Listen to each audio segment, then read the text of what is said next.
Honorables sénateurs et chers collègues, nous abordons à présent l'examen et l'adoption du projet de loi portant autorisation de la prorogation de l'état de siège sur une partie du territoire de la République démocratique du Congo. Il s'agit du document DL 43-27 qui vous a été distribué. Je demande à l'honorable rapporteur de donner lecture de la correspondance de son Excellence Monsieur le Président de la République adressée au président des deux chambres du Parlement sollicitant une nouvelle prorogation de l'état de siège.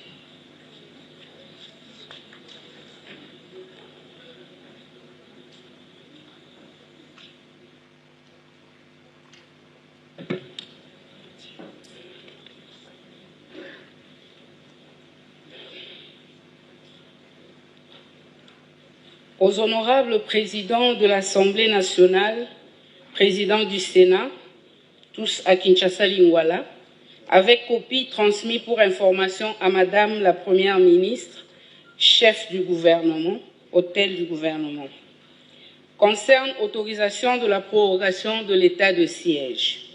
Honorable Président, par la présente, j'ai l'honneur de saisir les deux chambres du Parlement conformément aux dispositions de l'article 144, alinéa 5 de la Constitution, afin de solliciter l'autorisation de proroger l'état de siège proclamé par ordonnance numéro 21/015 du 3 mai 2021 dans les provinces de l'Ituri et du Nord Kivu.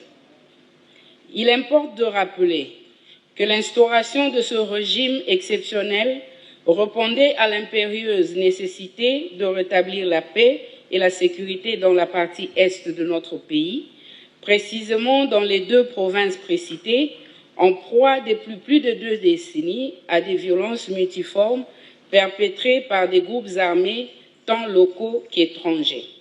Ces violences ont engendré des conséquences dramatiques, notamment les viols des femmes et de jeunes filles, les massacres des populations civiles, les déplacements massifs, ainsi que le pillage systématique de nos ressources naturelles.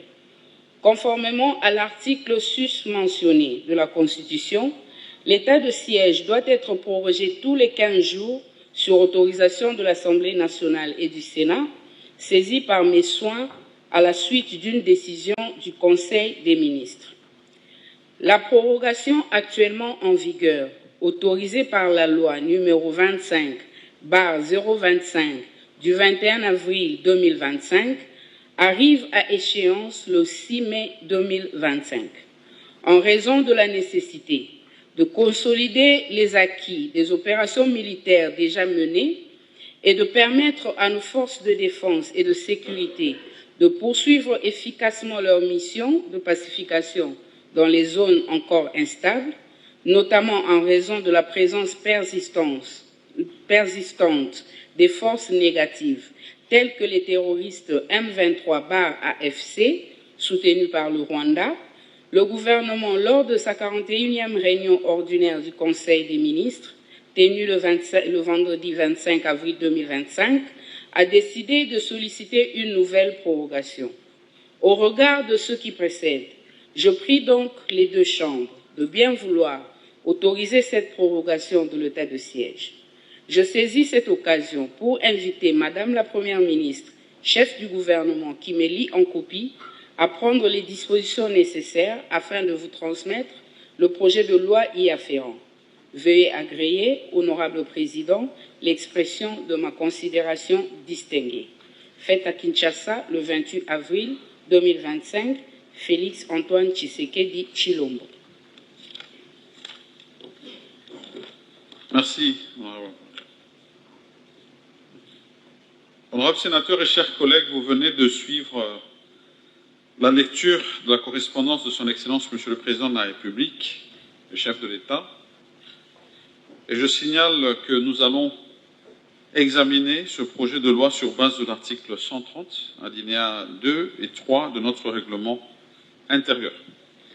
Le gouvernement est représenté ce jour par Monsieur Constant Mutamba Tungunga, ministre d'État et ministre de la Justice. Nous lui souhaitons la bienvenue dans cet hémicycle et par la même occasion, Monsieur le ministre d'État, je vous accorde la parole pour présenter l'économie du nouveau projet de loi portant autorisation de la prorogation de l'état de siège sur une partie du territoire de la République démocratique du Congo. Vous avez la parole, Monsieur le ministre.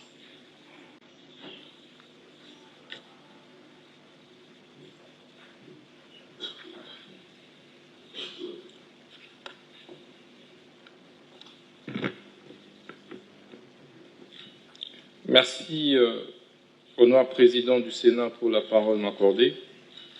Honorable président du Sénat, honorables membres du bureau du Sénat, honorables sénateurs, je me présente une fois de plus devant cette auguste Assemblée pour vous présenter, en vue de son adoption, le projet de loi portant autorisation de prorogation de l'état des sièges sur une partie du territoire national de la République démocratique du Congo. Je vous passerai de la lecture de l'exposé de motifs pour vous en faire tout simplement l'économie. Le présent projet de loi comporte 3 articles. Le premier article porte sur l'autorisation de prorogation de l'état de siège sur une partie du territoire national pour une période de 15 jours qui prend cours à partir du 7 mai 2025, conformément à l'article 144, alinéa 5 de la Constitution.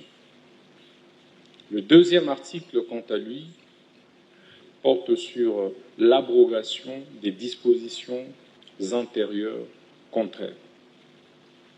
Et le troisième article, enfin, concerne l'entrée en vigueur de la présente loi. Tel est, honorable président du Sénat, honorables membres du bureau du Sénat, honorables sénateurs, l'économie du présent projet de loi que je soumets à votre adoption. Je dis et je vous remercie.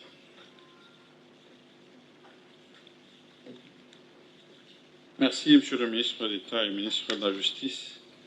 Veuillez retourner à votre place.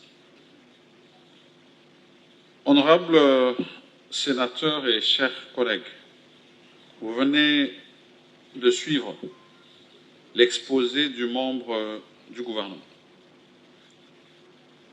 Normalement, les collègues qui le désirent pouvaient intervenir à ce stade de nos travaux. Mais je rappelle qu'au cours des dernières séances, et cela est ressorti aux différents comptes rendus et procès-verbaux des assemblées plénières adoptées, et portant sur cette question de prorogation de l'état de siège et le rappel de la motion consistant à attendre les rapports d'audition des ministres par les commissions avant d'organiser les débats en plénière. Je voudrais aussi que nous tenions compte de l'évolution sur le plan international et de la situation sur le terrain, notamment avec l'occupation de certains espaces du territoire. Et nous avons tous suivi les récents pourparlers de Doha et de Washington, sur lesquels nous ne disposons pas encore de toutes ces données, étant donné que les travaux au niveau de la Commission n'ont pas été remis. Et eu égard justement à ces pourparlers et aux auditions qui se poursuivent encore, le Bureau vous suggère une fois de plus de différer le débat sur la prorogation de l'état de siège. Sommes-nous d'accord là-dessus? Est-ce qu'on peut le manifester?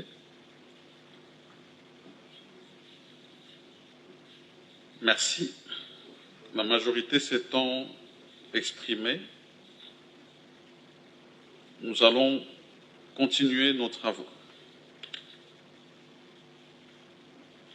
Et à cet égard, nous allons libérer le ministre d'État et ministre de la Justice. Nous vous remercions, Monsieur le ministre d'État, et nous vous prions de bien vouloir prendre congé de notre institution. Je vous remercie.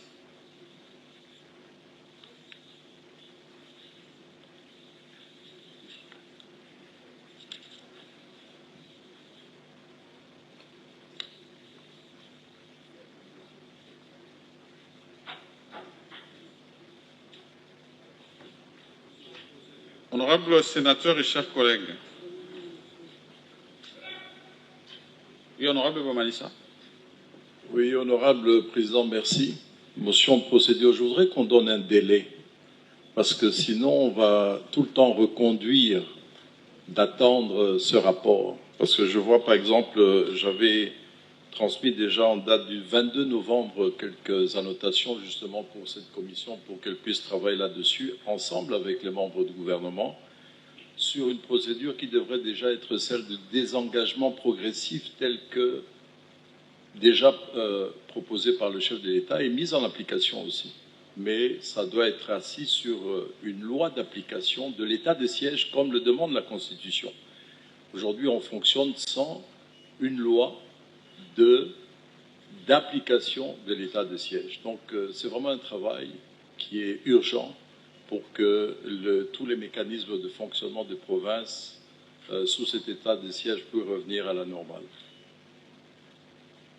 Merci, honorable Bamanissa. Je pense que c'est logique, effectivement, parce que ça va faire quand même plusieurs fois que la commission s'est excusée. C'est la commission mixte, ici il s'agit de la commission défense et sécurité, ainsi que des relations extérieures. Nous avons le président de la commission défense. Je vais demander de s'exprimer là-dessus. Merci beaucoup, honorable président. C'est comme vous l'avez dit, nous continuons à faire les auditions.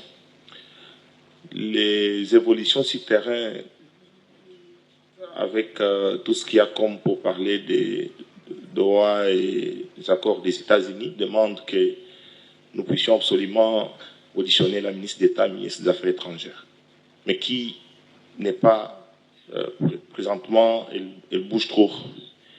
Et nous nous sommes donné un délai butoir pour que la prochaine audition, que la vice-ministre vienne se présenter pour éclairer et répondre aux questions qui ont été données. Nous avons également reçu la note du collègue Jean Amissa qui demande, qui fait des propositions.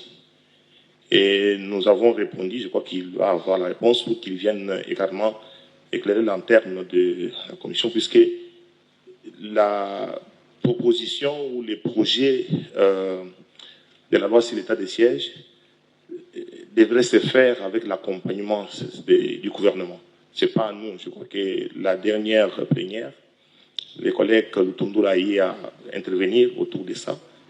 Nous attendons cela et qu'il ne soit pas se faire. Donc, la commission est en train de se préparer à clôturer les auditions rapidement. Il reste 2 ministres des droits humains et celle des affaires étrangères. Nous allons clôturer et nous reviendrons rapidement pour donner les rapports à la plénière. Merci, honorable président. Oui, merci. Mais pour être plus précis, est-ce qu'on peut se donner peut-être un délai à la prochaine prorogation? Oui, c'est ce que je disais. J'ai dit que nous allons nous battre pour que, à la prochaine demande de prorogation de l'état des sièges, on aura déjà terminé les auditions et qu'on va présenter à la plénière les rapports. Merci. Voilà. Merci.